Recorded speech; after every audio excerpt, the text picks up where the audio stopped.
Once let the black man get upon his person the brass letters, U.S. Let him get an eagle on his button and a musket on his shoulder, and the bullets in his pockets.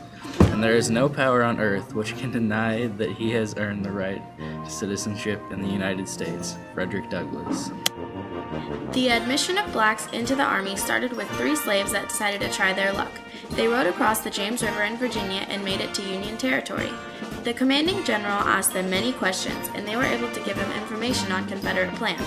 Major General Benjamin Butler then faced the problem, whether to uphold the Constitution and return these blacks in the name of the Fugitive Slave Act, or keep the slaves as contrabands of war. I have no purpose, directly or indirectly, to interfere with the institution of slavery in the states where it exists. Abraham Lincoln.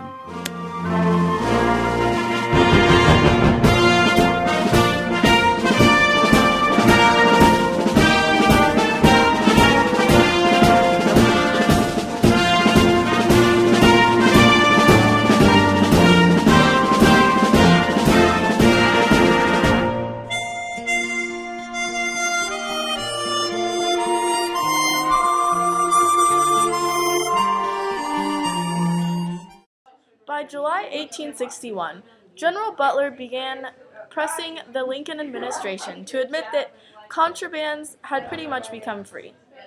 No longer things, but I would call them people.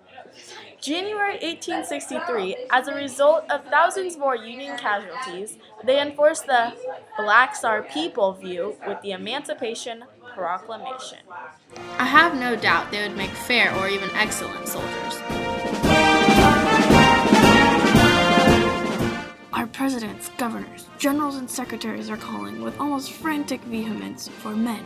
Men, men! Send us men, they scream, or the cause of the Union is gone.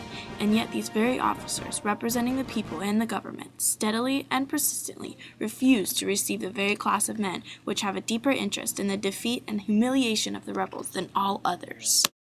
Frederick Douglass.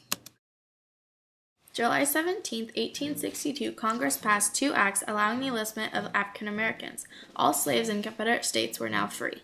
The Emancipation Proclamation was not only beneficial because of the soldier increase, but it was also a politically smart move.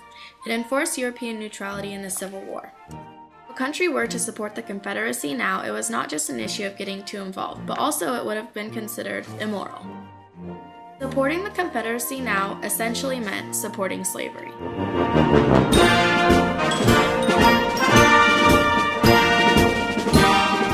Although blacks were admitted into the Army, it was a common belief that they lacked the ability to fight and fight well. There were 186,000 soldiers, and they made up 10% of the Army. 134,111 of them were escapees from slave states. They were second-class soldiers. They made $10 a month as opposed to the 13 white men made. They didn't get as much food, and it was the bad stuff if they did.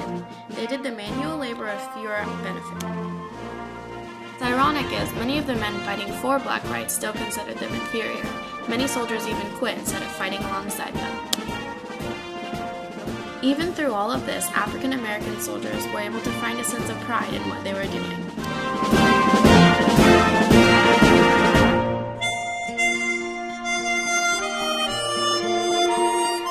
Black men in 163 different units served the Union Army during the Civil War, and many more African Americans served in the Union Navy. In October 1862, African American soldiers of the 1st Kansas Colored Volunteers silenced those saying they could not fight by attacking Confederates at the Battle of Island Mound, Missouri.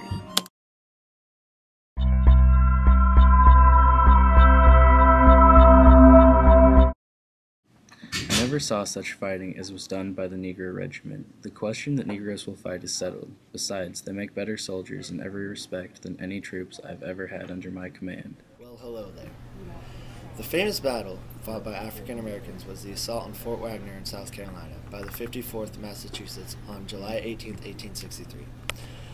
The 54th volunteered to lead the assault. The soldiers of the 54th scaled the fort's parapet and were only driven back after brutal hand-to-hand combat. African American soldiers participated in every major campaign from 1864 to 1865 except Sherman's invasion of Georgia. In January 1864, General Patrick Cleburne and several other Confederate officers in the Army of the Tennessee suggested using slaves as soldiers since the Union was using black troops. Cleburne suggested to the president offering slaves their freedom if they fought and survived. President Jefferson Davis did not even consider Cleburne's proposal and didn't even want to discuss the issue. By the fall of 1864, the South was losing more and more ground, and some believed that the only way they would not be defeated is if they were arming slaves. On March 13th, the Confederate Congress passed General Order 14, and President Davis signed the order into law. The order was put in place March 23, 1865, but only a few African American companies were put in place, and the war ended before they actually fought in battle.